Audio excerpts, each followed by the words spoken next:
அந்த அறிவிப்பால் அன்ப தருவாளே சின்ன அறிவிப்பும் இன்று சுடுவாளே நீயும் தும்மிடி தும்மிடி ஆயுசு நூறாக என் உயிர் உன்னோட பத்திர சொத்தாக என் பார்வை உன்னோடு உன் பொம்மை கண்ணோடு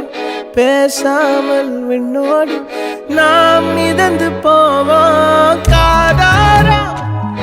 அடியாளோ நான் தாங்க மாறோடு